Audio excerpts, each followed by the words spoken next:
지난주에서 요한복음의 말씀을 계속해서 증거하려고 하는데요. 어디에다가 포커스를 맞춰야 되는지, 주일학교 버전으로 해야 되는지, 학생부 버전으로 해야 되는지 에라 모르겠다, 우리 작년부 버전으로 하자 해서 하나님 말씀을 통해 쳤는데, 간간히 이상한 행동을 하면 그런가 보다 이렇게 생각하시면 되겠습니다. 여러분, 요한복음을 지금까지 들었는데 요한복음의 13장부터 16장까지는 예수님께서 바로 제자들을 한자리에 불러 모으고 예수님이 여러 가지 말씀을 하셨습니다.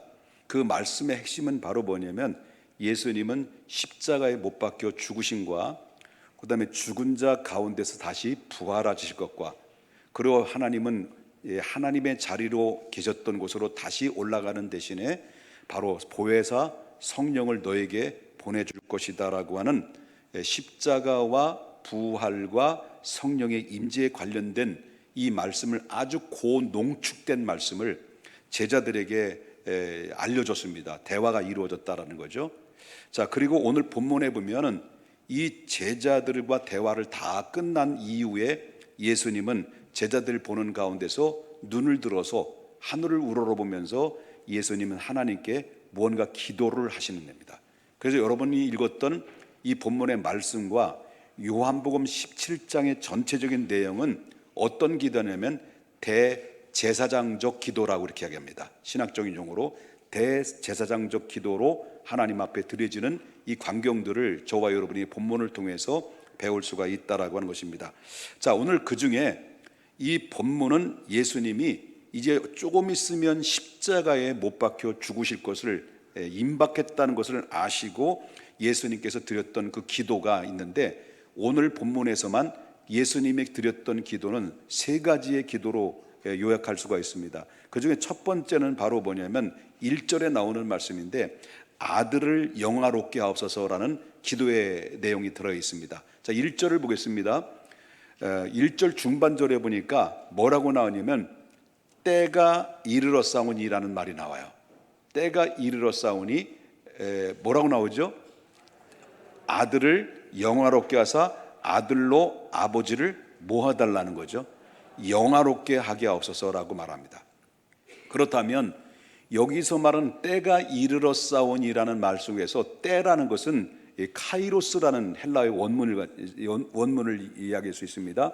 그것은 바로 뭐냐면 하나님이 정해신 때, 하나님이 정해놓으신 때, 하나님이 정해놓으신 시간, 이 때를 바로 뭐냐면 카이로스라고 말하고 하는데, 이 말은 바꿔서 말한다면 예수님께서 이 땅에 오신 목적을 이루기 위해서 바로 결정된 순간, 그를 의미할 수가 있다라고 하는 것입니다. 그러므로 예수님께서 때가 이뤘다는 것은 드디어 예수님께서 인류를 위해서 십자가에 못 박혀 죽으실 때가 이제 다 됐다라고 하는 그 말씀을 때가 이름에라는 말씀으로 표현을 했다라고 하는 것입니다. 자, 그러면 예수님께서는 그 이전에도 때에 관련된 이야기를 많이 말씀하셨어요. 그 때에 관련된 말씀 바로 뭐냐면 아직 때가 이르지 아니했다는 말씀들을 많이 하셨거든요. 예를 든다면 예수님께서 가나 혼인잔치에 이제 바로 초청을 받았어요.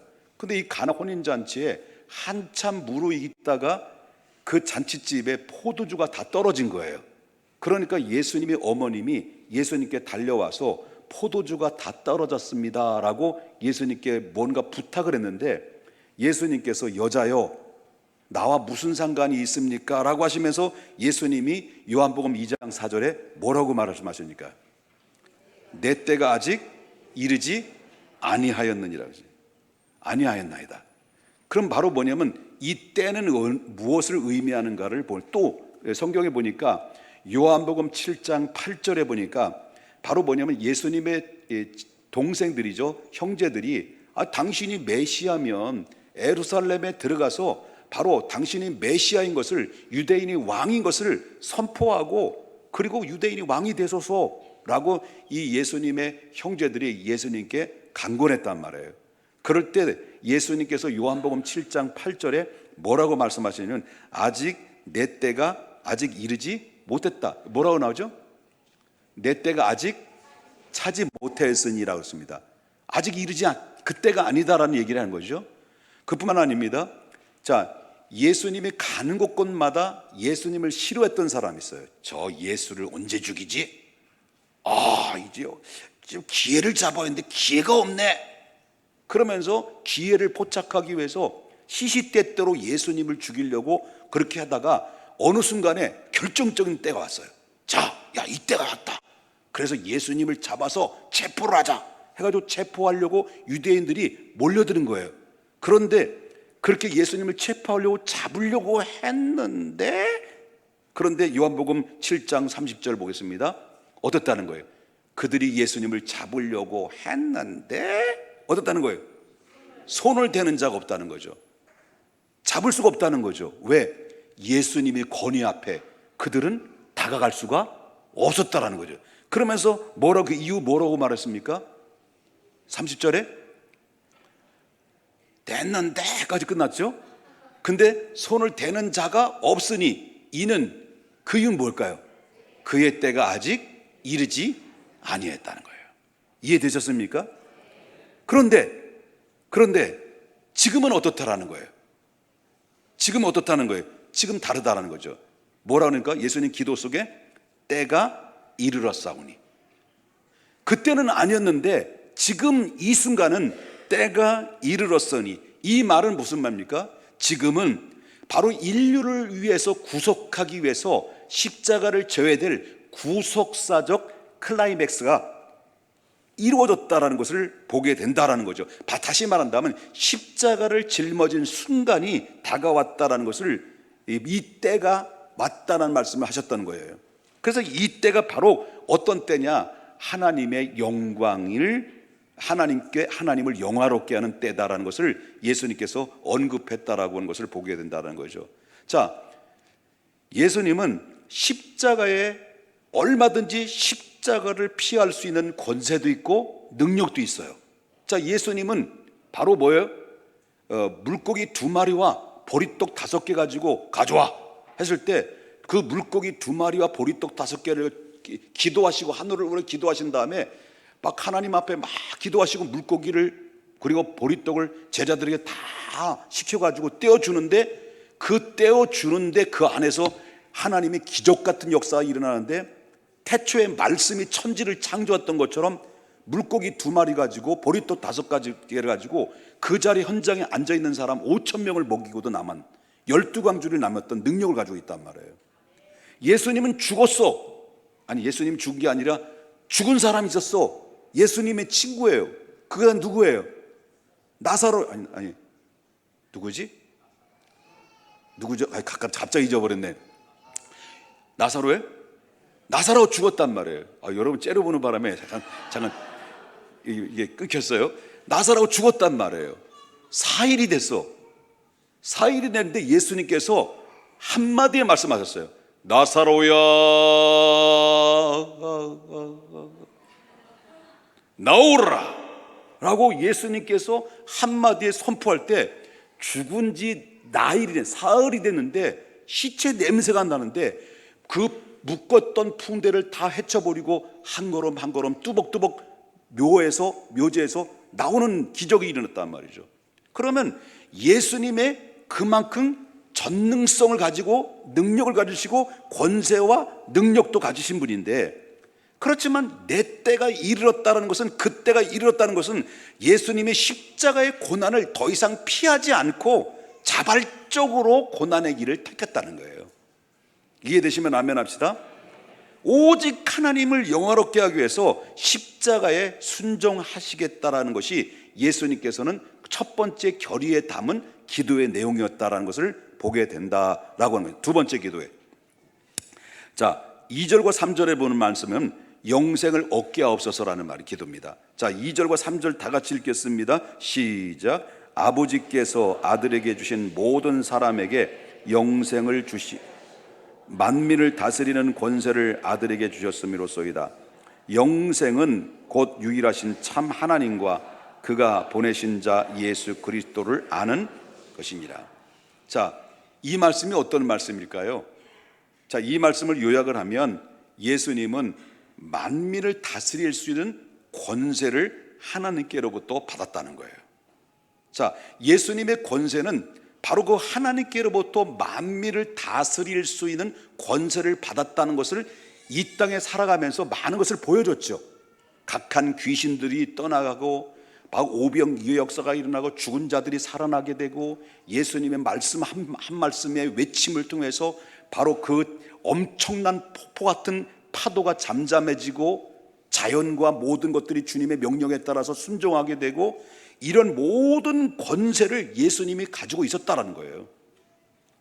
그 가지고 있었는데 그 권세를 가졌던 그 권세를 바로 예수님께서는 자기의 영광을 위해서 사용하지 않으시고 그 권세를 모든 사람에게 영생을 주시기 위해서 사용하셨다, 그런 얘기예요. 그래서 예수님이 십자가를 지신 것은 바로 뭐냐면 힘이 없고 능력이 없어서 예수님 십자가에 못 박혀 죽으신 것이 아니다라고 하는 것입니다. 예수님은 엄청난 권세를 가졌지만 그 권세를 내려놓고 영생을 우리에게 주시기 위해서 스스로 십자가에 선택하시고 거기에 올라가신 것이 예수님의 순종이었다는 것을 보게 된다는 거죠. 그래서 뭘 보면 압니까? 여러분 마태복음 26장에 보게 되면 자, 예수님은 드디어 이제 죽음이 임박한 가운데서 겟세마네 동산에서 기도하고 내려오시다가 바로 이 가룟 유다와 제사장들과 로마 군병들을 이끌고 예수님을 체포하라고 지금 좁혀오고 있습니다. 예수님은 알고 있었어요. 드디어 예수님께 가까웠어요. 가룟 유다가 선생님이 안녕하시옵나이까 하면서 입에 예수님 볼에다 뽀뽀했단 말이에요. 이 뽀뽀한 것은 예수님의 체포하라는 명령이에요. 그 신호예요. 그때 대제사장들이 보낸 하수인들이 예수님을 체포하려고 하는 바로 순간 그때 딱 나타난 사람이 있어요. 그가 누굴까요? 예수님의 12명의 제자 중에서 베드로라고 하는 베드로가 칼집에 칼을 꽂고 있었는데 칼을 쫙 뽑아가지고 그래가지고 그냥 그 예수님을 체포하려고는 제사장의 이 종을 말구의 귀를 후려쳤는데 귀가 뚝 떨어졌어요. 귀가 떨어져 나간 거예요. 그랬더니 예수님이 그 광경을 바라보시면서 예수님이 뭐라고 말씀하시냐면 베드로야, 마태복음 26장 27절인데 52절에 말씀해 봅니까? 베드로야, 너의 칼을 뺐던 칼을 다시 칼집에 도로 집어넣어. 그러면서 하시는 말씀이 바로 뭐냐면 칼을 가지고 있는 자는 칼로 망하는 거야. 그리고 하시는 말씀이 뭐라고 말할까? 내가 말이야 내 아버지께 구해서 12군단도 더 되는 천군과 천사를 보내가지고 저들을 내가 물리칠 수 없는 줄 알아? 내가 그 많은 능력이 없는 줄 알아? 이렇게 했다는 거예요. 이제 주일학교 버전이에요. 그렇다는 거예요. 그랬더니 여러분 12군단은 여러분 한 군단에 그때 당시 로마의 군병은 한 군단에 6,000명이에요. 그 12군단은 합산하면 몇 명이에요? 72,000명의 천군 천사인데, 근데 예수님께서 하시는 말씀은 바로 12군단도 더 되는 천군과 천사를 동원할 줄 모르느냐?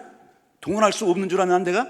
이게 바로 뭐냐면 수를 헤아릴 수 없을 만한 천군과 천사를 동원해서 저 원수들을 한 방에 척결할 수 있는 능력이 내가 없는 줄 아느냐? 이런 얘기라는 거죠. 이해되셨습니까? 그러나 그 권세를 가지고 있지만 12천사 더 이상 그를 불러서 저 원수들을 다 척결할 수 있지만 그 권세를 쓸 수 있지만 그러나 하나님 아버지의 뜻을 따라 자발적으로 십자가의 길을 선택했다는 것입니다. 그 이유가 뭘까요? 왜 예수님께서는 능력이 많으시고 권세를 가지신 분이 스스로 자발적으로 십자가를 선택한 이유가 뭐냐고 말한다고 한다면 2절에 나오는 말씀입니다. 2절 뭐랍니까? 아버지께서 아들에게 주신 모든 사람에게 뭐 주시기 위해서? 영생을 주시려고. 여러분 아버지께서 뭐라고 말했습니까? 아버지께서 아들에게 주신 모든 사람에게 뭘 주시려고? 영생을 주시려고 하기 위해서 바로 나는 이 일을 위해서 나의 모든 권세를 내려놓고 난 십자가의 스스로 선택의 길로 걸어갔다는 것을 봅니다. 뭐 때문에? 우리에게 영생을 주시기 위해서. 예수님의 십자가는 언제든지 피할 수 있는 바로 권세도 있고 능력도 있으셨습니다. 그러나 예수님은 십자가를 피하지 않았습니다. 자발적으로 고난의 길을 선택하셨습니다. 그것은 오직 바로 무엇이냐고 말한다면 그것은 우리에게 하나님이 맡겨주신, 예수님께 맡겨주신 그 사람들을 구원하기 위해서, 영생을 주시기 위해서 스스로 자발적으로 선택하시고 그 능력을 내려놓으시고 그 스스로 십자가의 길을 걸어가셨던 이유가 우리를 영원한 생명을 얻게 하기 위해서, 그것이 바로 하나님의 영화롭게 하는 것이기 때문에 예수님께는 당신의 권세를 내려놓으셨다는 것을 보게 된다라고 하는 것입니다. 여러분, 두 번째 기도의 말씀을 우리가 드렸습니다마는, 여러분, 그렇기 때문에 예수님은 영생에 대해서 이렇게 정의를 합니다. 뭐라고 정의를 합니까? 3절 보겠습니다. 3절. 영생은 곧 유일하신 누구예요? 참 하나님과 그리고 그가 보내신 자 예수 그리스도를 아는 것이다라는 겁니다. 여기서 안다라고 하는 것은 뭘 의미합니까? 단순히 지식을 의미하는 것이 아닙니다. 아는 지식으로 의미하는 것이 아니라 여기 히브리적 개념으로 말씀을 드린다고 한다면 친밀한 인격적인 관계를 말하고 있습니다. 무슨 말입니까? 여기서 안다는 것은 단순히 아는 것이 아니라 예수 그리스도를 믿고 예수 그리스도를 사랑하고 예수 그리스도와 동행하는 삶을 살아가는 것이 곧 뭐라고 말했습니까? 그것이 영생이라고 하는 것입니다. 여러분, 예수님께서 이와 같이 모든 권세를 가지고 있으나 권세를 내놓으시고 바로 스스로 십자가를 짊어지고 그 길을 선택하신 이유는 하나님께서 예수 그리스도에게 맡겨주신 그 구원받기로 작정된 자를, 그에게 영생을 주시기 위해서 스스로 올라가셨던 순종의 자리는, 그것이 바로 순종의 결정체는 하나님을 영화롭게 하는 것이었다는 것입니다.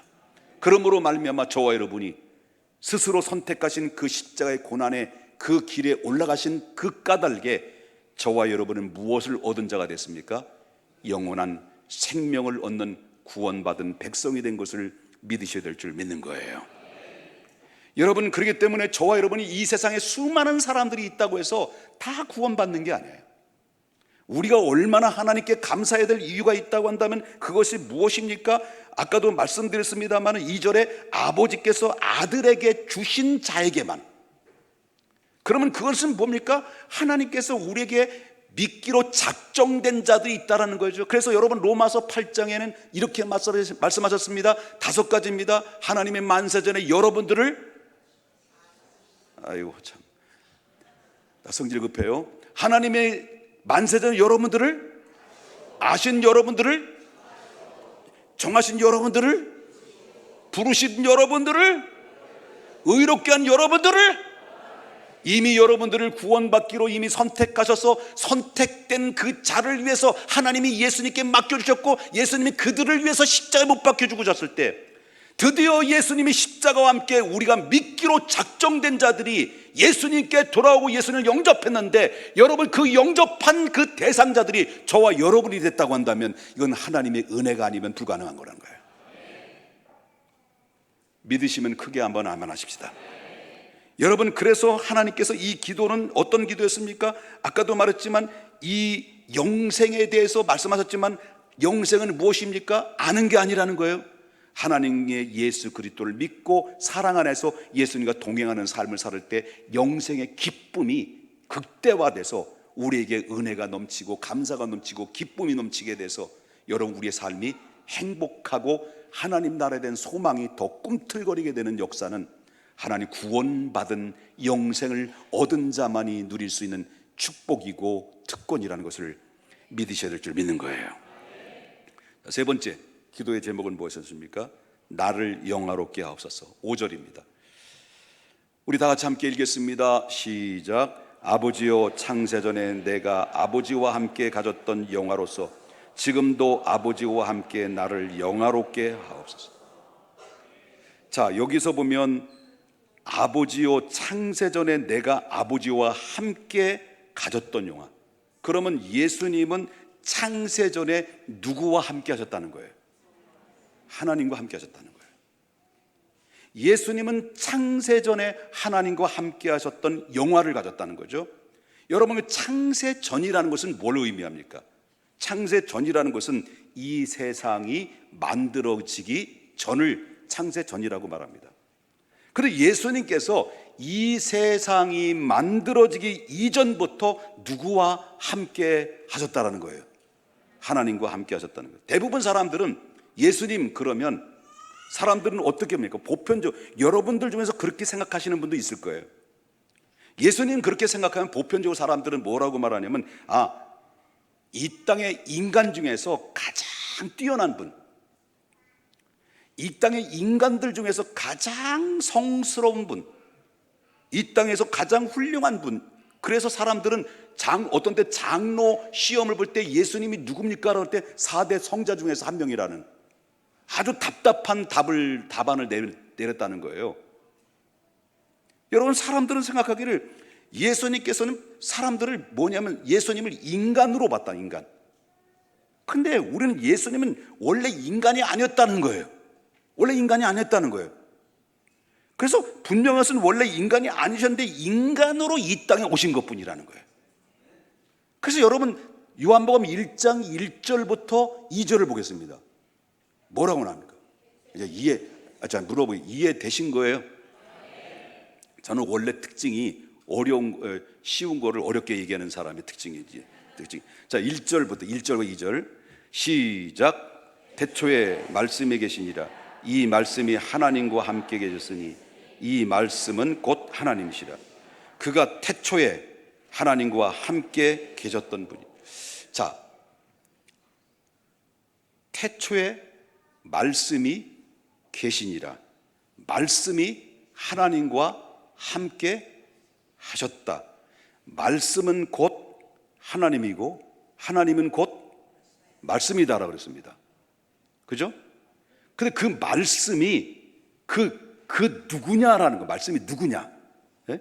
하나님과 태초에 함께 하셨던 그 말씀이 도대체 누구냐라고 그럴 때 여기서 요한복음 1장 14절에 명확하게 밝혀집니다. 뭐라고 합니까? 말씀이 육신. 그럼 말씀이 육신으로 오신 분이 성경에 유일하게 딱 한 분밖에 없는데 그분이 누굴까요? 예수 그리스도죠. 말씀이 육신이 되어 우리 가운데 거하심에 우리가 그의 영광을 보니 아버지의 독생자의 영광이요 은혜와 진리가 뭐예요? 충만하더라. 그러면 그 예수 그리스도가 태초부터 예수님께서는 그 영광, 당신의 영광을 가지고 이미 하나님과 함께 하셨던 분이기 때문에 태초부터 원래 예수님이 인간이 아니었다는 거예요. 하나님이셨다는 거죠. 하나님이셨던 하나님과 함께 하셨던 말씀의 주체이신 예수 그리스도께서 당신의 영광을 잠시 내려놓고 인간의 몸으로 이 땅에 오셨을 뿐이다라고 하는 거예요. 오셔서 뭡니까? 그분이 어떤 분입니까? 여러분, 빌립보서 2장 6절부터 8절 보겠습니다. 그는 근본 하나님의 본체라요. 그는 누굽니까? 예수죠. 예수님인 누구와 본체라고요? 하나님과의 본체. 그러면 예수님은 하나님이시고 하나님 곧 누구라는 거예요? 예수님이라는, 삼위일체 중에 한 분이라는 거예요. 자, 그는 근본 하나님의 본체시나 그 예수는 하나님과 동등됨을 취할 것으로 여기지 아니하시고 오히려 자기를 비워 뭐로 온 거예요? 종의 형체를 가지사 사람들과 똑같이 되셨다는 거예요. 그리고 8절에 보니까 사람의 모양으로 나타나사 자기를 낮추시고 죽기까지 복종하신, 십자가에 올라가신 분이 누구라는 거예요? 말씀이신 예수님이라는 것이라는 거예요. 그러므로 예수 그리스도는 하늘의 영광을 다 포기하시고 종의 자리에, 가장 낮은 자리에, 고난의 자리에 스스로 올라가셔서 십자가에 짊어지신 이유는 아버지 하나님의 뜻을 순종하기 위해서 오신 겁니다. 그래서 하늘에서 뜻이, 주기도문에 여러분 기도 있잖아요. 뜻이 하늘에서 이루어진 것 같이 그 아버지의 뜻은 인간을 구원하신 목적이고 여러분들을 구원하신 목적인데, 그 목적을 이루기 위해서는 이 하나님 아버지 되신 그 바로 삼위일체신 하나님의 아들이 이 땅에 오셔야만이 되는데, 그 아들 되신 예수님을 이 땅에 보내셔서 십자가에서 대텔레스타이, 내가 다 이루었다라고 하는 선포와 함께 우리의 구원의 문이 활짝 열리게 된 것은 바로 뭐냐면, 그 아버지가 사람이 되어, 그 하나님이 사람이 되어 이 땅에 오셔서 죽기까지 복종하신 까닭에 구원의 문이 활짝 열리게 되므로 저와 여러분이 구원받은 하나님의 백성이 된 것을 믿으셔야 될 줄 믿는 거예요. 그래서 여러분, 예수님께서 5절에 봅니까? 아버지여, 창세전에 내가 아버지와 함께 가졌던 영화로서 지금도 아버지와 함께 나를 영화롭게 해달라고 기도한데, 그 기도한 내용이 뭘까요? 이 기도입니다. 하나님, 이제 내가 아버지께 맡겨주셨던 그 사명을 완수하겠사오니, 사명을 다 완수하면 창세전에 아버지께서 아버지와 함께 계셨던 본래의 영광의 자리로 내가 다시 회복되길 원합니다라고 하는 그 기도가 그 내용이에요. 이 기도는 회복이자 승리의 선언입니다. 단순한 고난을 피하게 해달라는 기도가 아닙니다.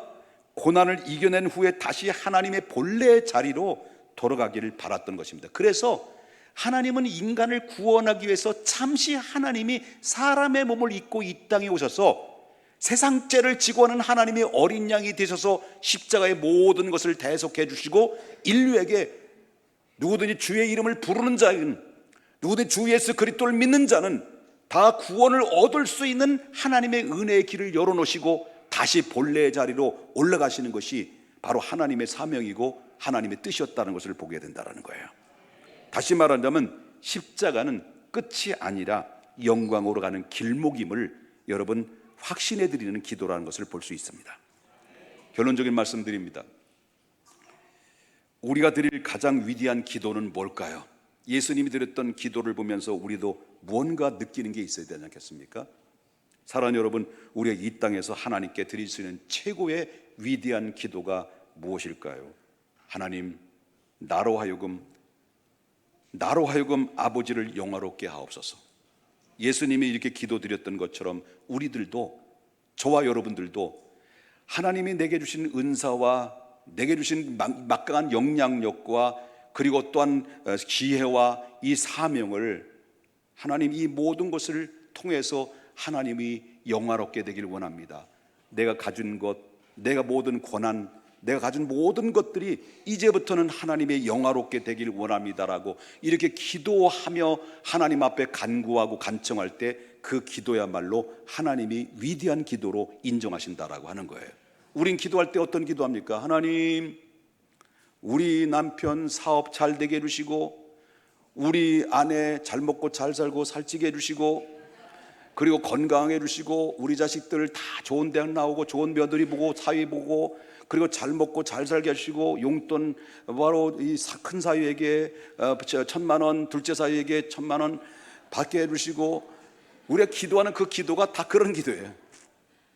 정말 하나님이 원하시는 참된 위대한 기도는 예수님의 기도예요. 하나님 내게 주시는 은사, 영향력, 성공, 모든 지식, 재능을 총동원해서 하나님을 영화롭게 하길 원합니다. 우리 하나님이 이런 기도로 하나님 앞에 나와 이렇게 나가게 되면 여러분들은 하나님의 마음을 움직이게 하는 겁니다. 믿으십니까? 그러므로 예수님의 기도는 곧 우리의 기도가 되어야 된다라고 하는 거예요. 저도 제 얘기를 좀 잠깐 해도 되겠습니까? 좀 송구스럽지만, 좀 매우 부끄럽지만 좀 하겠습니다. 솔직히 저는 목회자로서 지금까지 40년 동안, 약 40년 가까이 왔는데, 저는 목회보다는 제가 더 잘할 수 있는 것들이 더 장점이 많았지 않았는가, 그런 생각이 들어요. 여러분보다 느끼시겠습니다만은 제가 목소리 좋다고 당신은 성우하면 참 좋겠다라고 인정받은 사람에, 누구한테 인정받으냐면 길가에 가다가 스님한테 인정받았어요. 한참 친구들 같이 얘기하고 있는데 갑자기 스님이 지나가다 딱 길을 멈추면서 잠깐만요. 제가 목소리를 들어보니까 목소리가 너무 좋습니다. 당신은 성우하면 좋겠습니다. 이런 말을 하더라고요. 그래서 너무 기분이 좋았어요. 왜? 스님한테 들어서. 근데 목소리 좋지요. 비웃는 거 건강에 안 좋습니다. 노래 뭐 한 노래 하지 않습니까? 그쵸? 제가 그래도 태진아보다 낫지. 청춘을 돌려다오, 청춘을 돌려다오. 어때? 더하면 여기서 은혜가 떨어지는 거야. 그 밖에 뭐 재즈? 클래식? 다 돼. 여러분 비웃어서 그렇지만. 그러면 제가 목회 아니면 제가 참 다른 방향으로도 더 잘할 수 있지 않겠는가. 최하 반무되는 정도는 뛰지 않겠는가. 여러분 또 제가 또 단증이 있잖아요. 태권도 관장 될 수 있어요. 그런 자격도 있지. 제가 어느 정도냐면, 제 어깨 좀 자서 후가시가 자꾸 들어가는데요. 제가 어느 정도냐면 88년도에 제가 86년도에 교회를 개척해서 목사가 이제 전도사가 돼가지고 목회를 하고 있는 중에 저희 이제 동기로부터, 군 동기죠, 동기로부터 전화가 왔어요. 김도영이라는 친구. 근데 야 옥보가 너 뭐 하고 있냐? 뭐 먹고 사냐? 나 지금 목회하고 있는데 야 그러지 말고, 야 목회 얼마나 힘들어. 야 목회하지 말고, 야 지금 88 올림픽이 개최되는데 경호원을 뽑는다더라. 그 경호원인데 네가 좀 왔으면 좋겠는데 콜이 왔는데 너 같이 가자. 할 때 5명을 뽑는다는 거예요. 동기 중에서. 동기가 이제 16명 나와서 다 해서 다른 데 간 데까지 33명인데 그 중에서 5명을 뽑는데 제가 저기 컨택이 된 거예요. 근데 왜 하필이면 목회를 일찍 해가지고요. 개척교회 시작해서 막 은혜가 임할 때 그때 와가지고, 그때 경호원 딱 쓰고 나면 그 5명은 100% 뭐가 됐냐면 경찰 특채된 거예요. 그래서 그 특채되면 그 각 지방에서 강력계 형사로 다 빠졌어요. 저희 박영선이라는 친구도 그렇게 해서 이제 평택 여기 저 법원까지 해서 여기서 은퇴를 했는데요. 100% 저는 뭡니까? 어깨도 넓고 날렵하게 생기고 눈매 뭐 눈매 한가다 하지 않겠습니까? 여러분 참 잘할 수 있는 그 목회보다도 잘할 수 있는 장점도 꽤 있는 거. 그 밖에 뭐 더 많이 있는데 내 자랑한다면 밤 좀 샐래요? 자, 이렇게 장점이 많고 잘할 수 있는 것이 많은데, 그런데 제가 가장 잘할 수 있는 것을 포기하고 가장 자신 없고 가장 힘들어하는 목회의 길을 제가 걷고 있다는 거죠. 사람을 대면하는 것도 쉽지 않고, 낯설은 사람 보게 되면 결국 자꾸 도망가고 싶고, 그리고 여자들만 있으면 괜히 막 부끄러워서 막 어쩔 줄 몰라 하고, 이랬던 이 제가 오히려 만약에 목회를 안 했다면 참 더 장점을 가지고 바로 성공했을 텐데, 왜 하나님은 가장 자신 없는 목회자로서 나를 세웠을까라고 하는 것입니다. 저는 그 이유를 나중에 알았어요. 그 이유를 나중에 아는 것은, 하나님은 내가 잘하는 일을 원하시는 것이 아니라 하나님을 영화롭게 하는 길을 걷기를 원하셨기 때문에 그런 거죠. 내가 잘할 수 있는 장점들을 하나님이 이것을 통해서 다 있지만 겸손히 내려놓게 하고, 그 잘할 수 있는 장점을 하나님을 영화롭게 하기 위해서 나를 부르셔서 지금까지 나를 사용하고 있다라고 저는 믿고 있어요. 여러분, 사랑하는 여러분, 우리에게도 예수님의 기도를 우리가 여태까지 들었습니다. 예수님은 전능하신 하나님이십니다.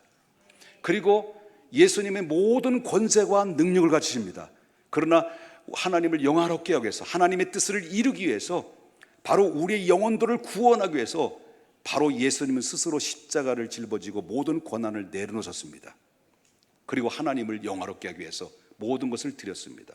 우리도 하나님 앞에 이런 기도를 드려야 되지 않겠습니까? 주님, 내게 주신 모든 것을 당신의 영광을 위해서 사용하게 하옵소서. 예수님의 기도가 곧 내 기도가 되길 원합니다. 예수님의 십자가의 삶이 곧 내게 비추어 주셔서 나도 그 길을 기꺼이 갈 수 있는 하나님의 사람이 되길 원합니다라고 이렇게 기도하며 나가야 되지 않겠습니까? 그래서 우리가 걷는 인생의 길, 그 모든 시간이 하나님을 영화롭게 하는 그 길이 되기를 간절히 축원합니다. 우리는 이렇게 기도해야 됩니다. 나에게 주신 모든 힘과 능력과 영향력과 모든 가능성을 가지고 하나님께 맡겨주신 그 일들을 잘 감당할 수 있도록 해달라고 우리는 그렇게 기도해야 될 줄 믿습니다. 예수님의 기도가 우리의 기도가 되기를 원합니다. 내 기도가 예수님의 기도로 맞추고 내 삶이 예수님의 기도로 비추어 보고 정비하고 그리고 새롭게 역사를 이루어 나가는 이 시대적 값진 인생으로서 아름다운 족적을 남기는 저와 여러분이 될 수 있기를 주 예수의 이름으로 축복합니다.